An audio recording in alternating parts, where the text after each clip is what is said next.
Calculus for transients. This lecture explains the role of calculus in circuit analysis, the differentiation and integration of circuit waveforms, and applying these concepts to transient circuits. So, in an RL circuit, when it is switched on, the current rises gradually, and for a capacitor, the voltage rises gradually during charging. So, voltage and current changes continuously with time, therefore, we require calculus to understand them. In calculus, differentiation describes the change and integration describes the accumulation. So, differentiation is mathematically given by dy by dt. That means that change in variable voltage with respect of change in time. For example, d by dt of 3t square is 6t. This is the formula bank for differentiation. For a constant, derivative is 0. d by dt of t is 1. d by dt of t square is 2t. For t cube, it is 3t square. For e raised to minus at, it is minus a e raised to minus at. For sin omega t, it is omega cos omega t. For cos omega t, it is minus omega sin omega t.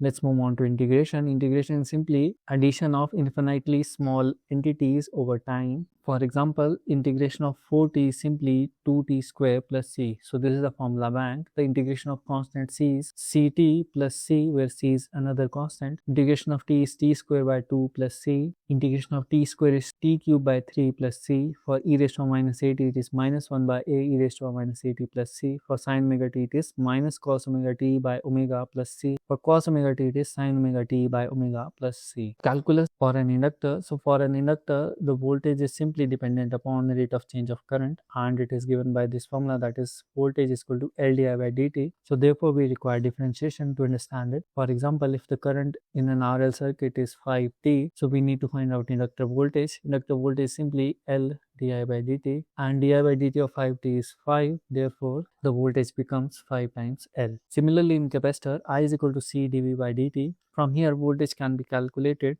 like 1 by c into integration of it dt. So for example, in a capacitive circuit, if the current is 4 ampere, then voltage is simply 1 by c into integration of 4 dt. That comes out to be 4t plus c. So voltage increases linearly with time. This is the homework problem. An inductor has an inductance 2 Henry and current 3t square. So find out the voltage and post your answers in the comment box.